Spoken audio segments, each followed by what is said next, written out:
የተወደዳችሁ ኢትዮጵያውያን እንዴት ሰነበታችሁ? ይህ የምትመለከቱት ፎቶግራፍ ምጽዋ ፎቶግራፉ የተነሳው እንግዲህ እንደሚታየው ከምጽዋ ወደብ ወይም ከከተማው ዳርቻ ከሳዋ ከሚባለው ቦታ ወደ ባህር ኃይል መደብ የኢትዮጵያ ባህር ኃይል መደብ እዚህ ነበር ድሮ የነበረውና በአንድ ወቅት በተደጋጋሚ የምጽዋን ጦርነት አስመልክቶ የጻፍኩት የራሴ ትዝታዎች አሉ።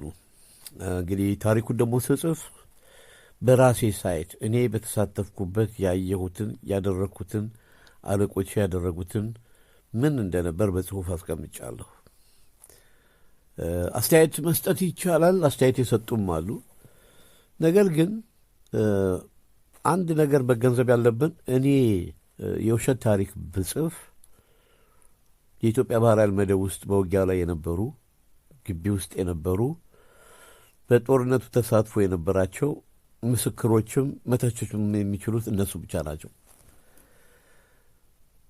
ይህንን ጦርነት አስመልክቶ ምጽዋ የሚባለው ጸሐፊ ታደሰ 50 አለቃ ታደሰ ቴሌ ሳልቫኖ የቅጥፈት መጽሐፉን በአንድ ወቅት ሳስነብብ እንግዲህ መጽሐፉ በታተመ በ11ኛው ዓመት ነበርና የደረሰኝ ውጭ ሀገር ነው ያለሁት። ብዙ ሰው ተናዶ ነበር። እንግዲህ የጦርነቱ ተሳታፊ እንደመሆኔ መጠን እኔም የመጽሐፍ መብት አለኝ፣ የመተቸትም መብት አለኝ። ይሄ ግለሰብ በሁሉም ሳይት ውስጥ ሆኖ የሌለ ድርሰት ነው የጻፈው፣ እውነተኛ ታሪክ አይደለም።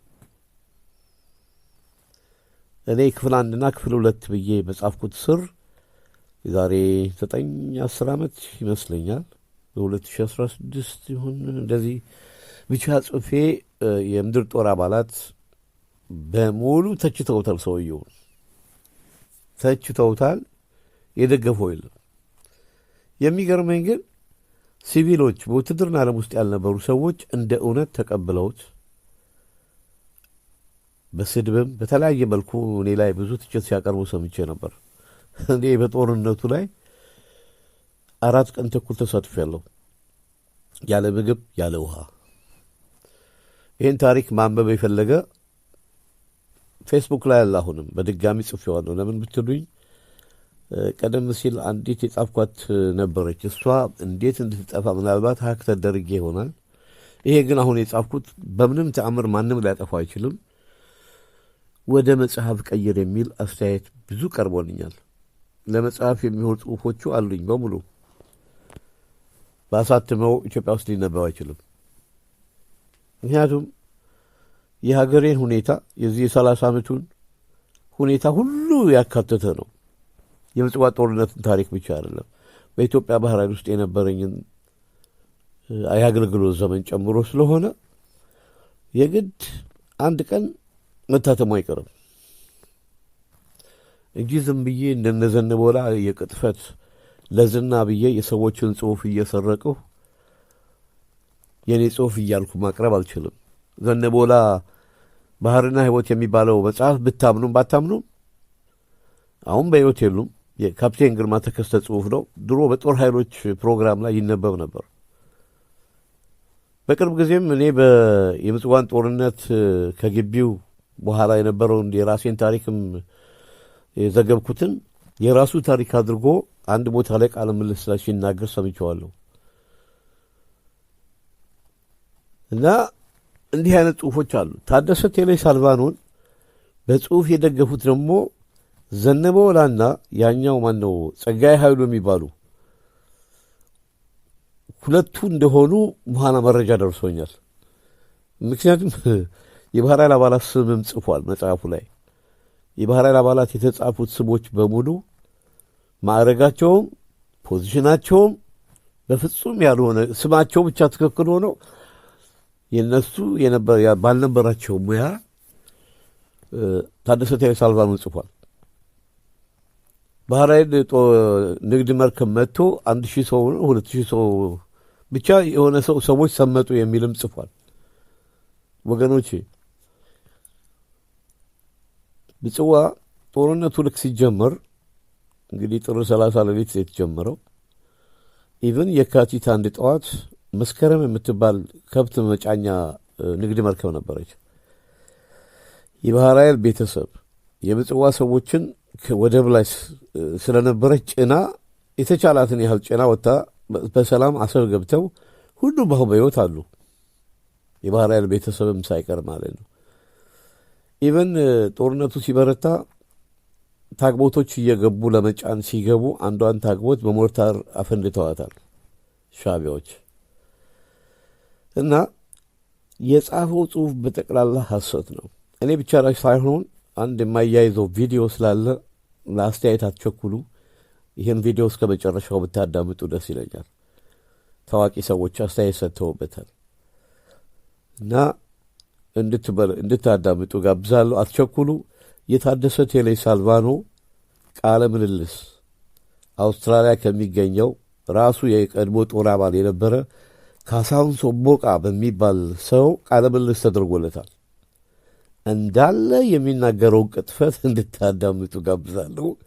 አሁን ታደሰ ቴሌ ሳልቫኖና ካሳሁን ሶቦቃን እንድታዳምጡ ጋብዛለሁ። አመሰግናለሁ። እጅግ በጣም የከረረ አንድ ቃል በመናገሩ አንድ ጥይት የሚሰጡበት ሁኔታ የነበረው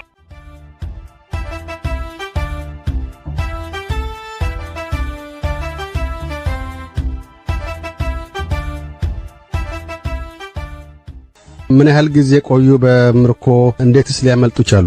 ያመለጡት ለእንጨት ቆረጣ በኃላፊነት እኔ ከምጽዋ ምርኮ ከአፈቤት ምርኮ ከተለያዩ ግንባሮች የተመረቁ ከ32,000 በላይ ምርኮ ነበሩ እና እነዚህ ውስጥ በቡድን 300 ለአንድ ሰው ሰጥቶ ነው እንጨት የሚቆረጠው ከባርካ ነው ደግሞ እኔ የ26ኛ መካናይዝ ሁለተኛ ሻለቃ ኮሚሳሩኛ ዋግጬበት መሬቱን 8 ወር የተዋጋውበት ስለሆነ ከመጨረሻ ከመጀመሪያ አውቀዋለሁ። እስከ ሱዳን ጠረፍ እስከ ግርማይካ ስለሚያውቅ አሁን ባርካን ወንዝ ሲያይና ዱራኖ የሚባለው ተራራን ሲያይ ከአዲስ አበባ እንደገባው ቆጠርኩት። ይሄ ቀድሜ ከወር በፊት ያየሁት እና በአጋጣሚ ተጠቅሜ ለማምለጥ አውሬ በላኛል። ምን ጠመንጃ የለኝም፣ በምን ሄዳለሁ፣ ምን ይከላከላል የሚል ፍርሃት ይዞኝ ቀረው። መጨረሻ ግን ወደ ሰፈር መመለሻ ሰዓት ነው፣ መኪና እየጠበቅን ነው እና አጋጣሚ እኔና ያ ከላሽን የያዘው ብቻችን ቀረን። እኔም ደግሞ ለእንጨት መቁረጫ የሰጠኝ መጥረቢያ ነበረ። ባጋጠመኝ ድል እሱ ላይ እርምጃ ወሰድኩ። ከላሽን ወስጄ እስከ ሱዳን ጠረፍ ሄድኩና ከዛ ሱዳን ገባው። ከሰላ መሸኩና ዘለቢያ ለብሼ አረብኛ እችላለሁ። እኔ ትውልዴ እዚህ ጎጀም ክፍለ ሀገር መተከል አውራጃ ሱዳን ጠረፍ ነው።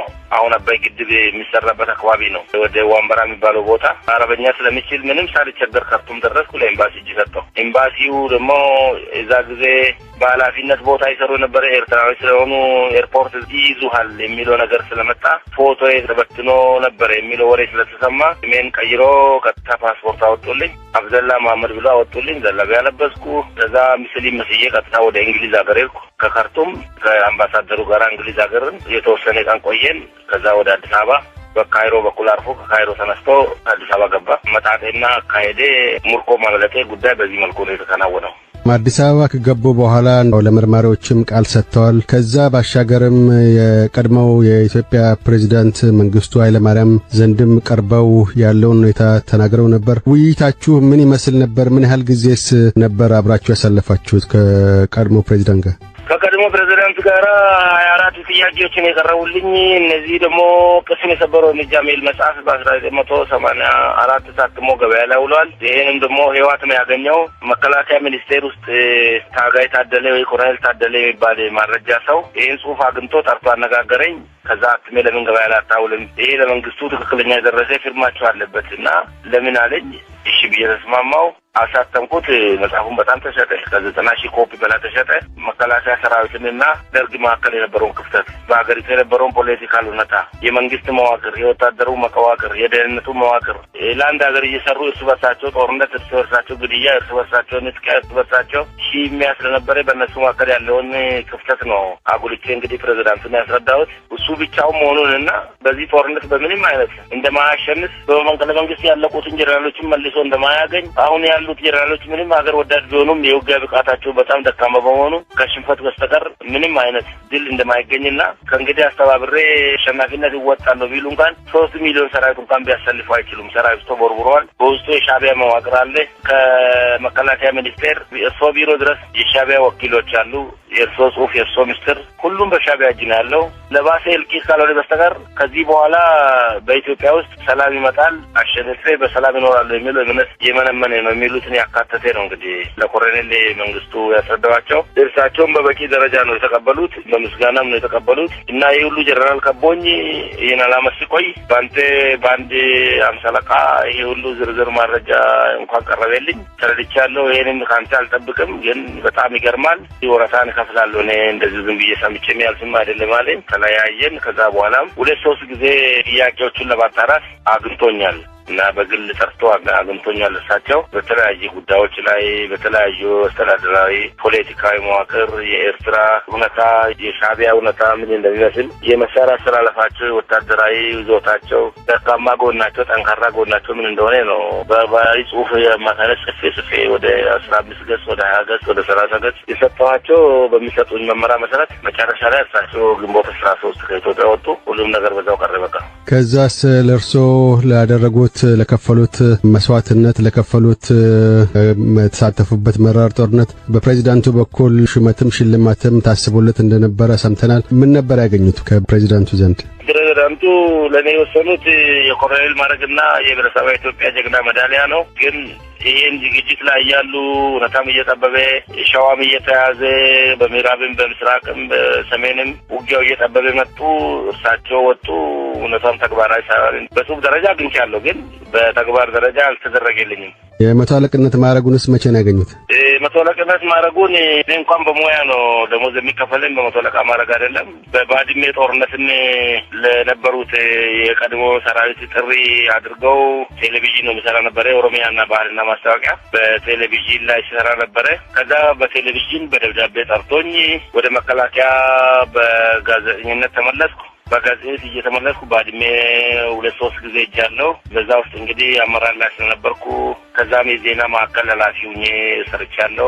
በዜና ዝግጅትም ሰርቻለሁ። በዜና ማዕከል አባልነትም ሰርቻለሁ። ለዚህ ላደረኩት ደግሞ እነሱ በታታሪነትና በመልካም ፈቃደኝነት አገር ወዳድ ነው ብሎ መቶ አለቅነት ማዕረግ የሰጠኝ ኢህአዴግ ነው። በባድመም ጦርነት ተሳትፈዋል። የኤርትራ ጦርነትም አብቅቶ ኤርትራም ራሷን የቻለች ሀገር ሆናለች። እርሶም ሆነ ሌሎች እነ ጄኔራል ተሾመን የመሳሰሉ ሰዎች በዛ በርካታ እንደዚሁም ከታች ከተራ የሰጠኋቸው በሚሰጡኝ መመሪያ መሰረት መጨረሻ ላይ እርሳቸው ግንቦት 13 ከኢትዮጵያ ወጡ። ሁሉም ነገር በዛው ቀረ። በቃ ከዛስ ለእርሶ ላደረጉት ለከፈሉት መስዋዕትነት ለከፈሉት ተሳተፉበት መራር ጦርነት በፕሬዝዳንቱ በኩል ሹመትም ሽልማትም ታስቦለት እንደነበረ ሰምተናል። ምን ነበር ያገኙት ከፕሬዝዳንቱ ዘንድ? ፕሬዝዳንቱ ለኔ የወሰኑት የኮሎኔል ማዕረግና የብሔረሰባዊ ኢትዮጵያ ጀግና ሜዳሊያ ነው። ግን ይህን ዝግጅት ላይ ያሉ እውነታም እየጠበበ ሸዋም እየተያዘ በምዕራብም በምስራቅም በሰሜንም ውጊያው እየጠበበ መጡ።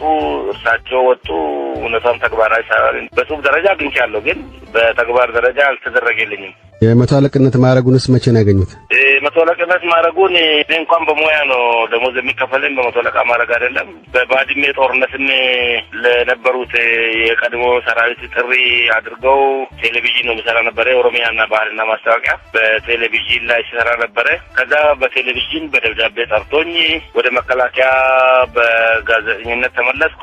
በጋዜጠኝነት እየተመለስኩ ባድሜ 2-3 ጊዜ ሄጃለሁ። በዛ ውስጥ እንግዲህ አመራር ላይ ስለነበርኩ ከዛም የዜና ማዕከል ኃላፊ ሆኜ ሰርቻለሁ። በዜና ዝግጅትም ሰርቻለሁ። በዜና ማዕከል አባልነትም ሰርቻለሁ። ለዚህ ላደረኩት ደግሞ እነሱ በታታሪነትና በመልካም ፈቃደኝነት አገር ወዳድ ነው ብሎ መቶ አለቅነት ማዕረግ የሰጠኝ ኢህአዴግ ነው። በባድመም ጦርነት ተሳትፈዋል። የኤርትራ ራሱን ጥይት እየጠጣ በውሃ ጥም ምግብ ቅድም የተባለው ውሃ ይገላል።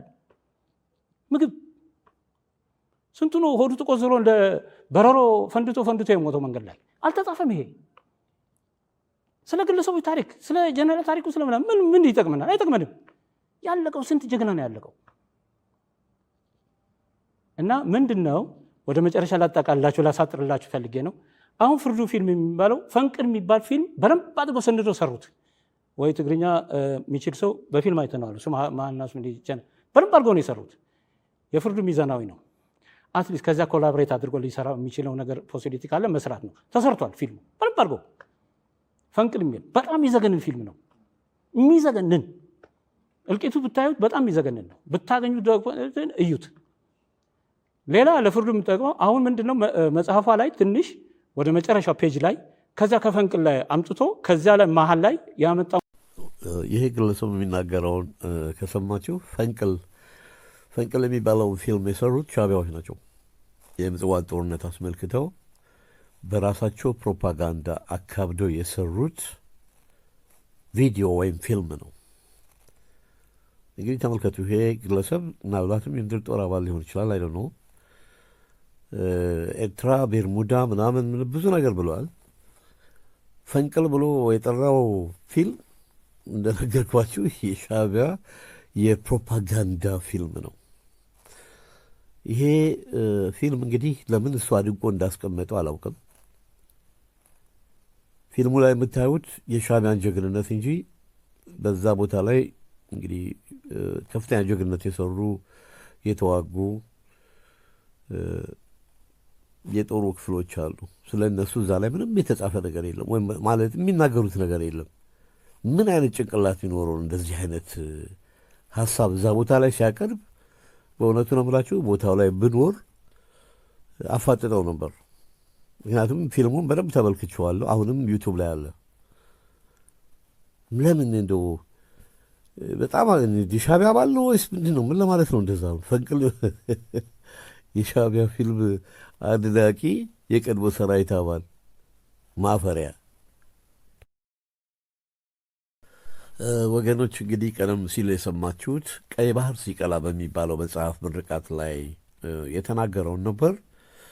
በቪዲዮ ላይ ብታዩዋቸው የተከበሩ በጣም የምንወዳቸው በኢትዮጵያ ታሪክ ወደር የሌለው ጀግንነት ከሰሩት ከቀድሞ ጦር የኢትዮጵያ አየር ወለድ ወይም የስፔሻል ፎርስ ክቡር ብርጋዴር ጀነራል ተስፋዬ ሀብተማርያም እኔ ታሪካቸውን የእሳቸውን ታሪክ ያነበብኩት በዛኑ በደርግ ዘመን የናቅፋው ደብዳቤ በሚለው መጽሐፍ ላይ ነው። መጽሐፋቸውን ያው እንደታተመ ገዝቼ አንብቤዋለሁ። ታሪካቸውን ቀደም ብሎ ስለሰማሁም ለእሳቸው ያለን ክብር በተለይ በኢትዮጵያ ባህር ኃይል ውስጥ መላው ማለት ትችላላችሁ የእሳቸውን ክብር እኔ እንደው ፊት ለፊት እንኳን ባያቸው ደስ ባለኝ እንደው ወታደራዊ ሰላምታ በሰጠኋቸው የሚል ልባዊ ምኞት ነበረኝ እና እስኪ በዛ ቀይ ባህር ሲቀላ በሚባለው መጽሐፍ ምርቃት ላይ የዚሁ የታደሰ ቴሌ ሳልቫኑን ቅጥፈት እሳቸውም በሚገርም ሁኔታ ባጭሩ አስቀምጠውታል። እስቲ አዳምጧቸው። አመሰግናለሁ። ጥሩ ነው። በስሜት ብቻ ግን ባንነዳ ጥሩ ይመስለኛል እና የወንድሜን መጽሐፍ አርእስቱ ብቻ ነው እኔ ያረከኝ።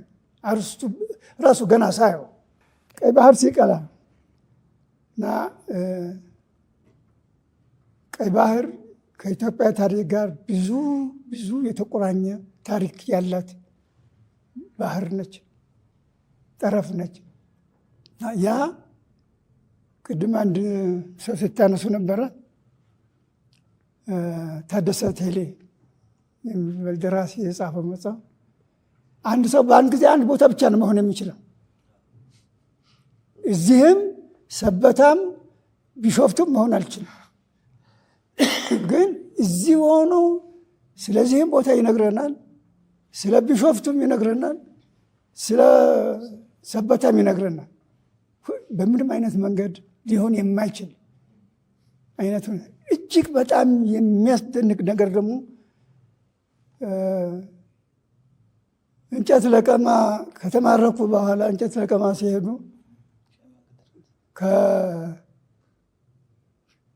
ከሻዕቢያ ጦር የሻዕቢያን ጦር በያዝኩት መጥረቢያ አንገቱን ብዬ ያንን የእሱን መሳሪያ ይዤ ሱዳን ገባሁ ይላል።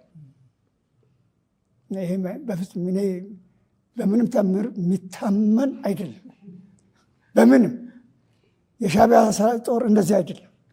በምንም አይነት መንገድ መሳሪያው ለአንዲት ደቂቃ ከራሱ 1 ሜትር እንኳን ርቆ አያስቀምጥም። ሁልጊዜ ከእሱ ጋር ነው፣ ከእጁ ነው ያለው እና ሌላ ደግሞ መሳሪያ ተይዘው የሌላ አገር ድንበር አቋርጠም ተሻግሮ ካርቱም መግባት አይቻልም። ካርቱም መሳሪያን ይዤ ግባ ይላል። እና እንዲህ አይነት በጣም ታሪክን እንትን የሚሉ ነገሮች ተጽፈው ታያላችሁ። ነገሮችን ለማሳመር አዋቂ ለመምሰል ጀግናም ለመምሰል የሚደረጉ አቀራረቦች የኢትዮጵያን ሕዝብ ስህተት ላይ ይጥላል። በእውነት ግን አሁን ይቺ መጽሐፍ ይቅርታ የማንበብ ዕድል አልገጠመኝም። ሁኔታዎች አጋጥመውኝ መተቸት ማለት በጣም ይከብደኛል።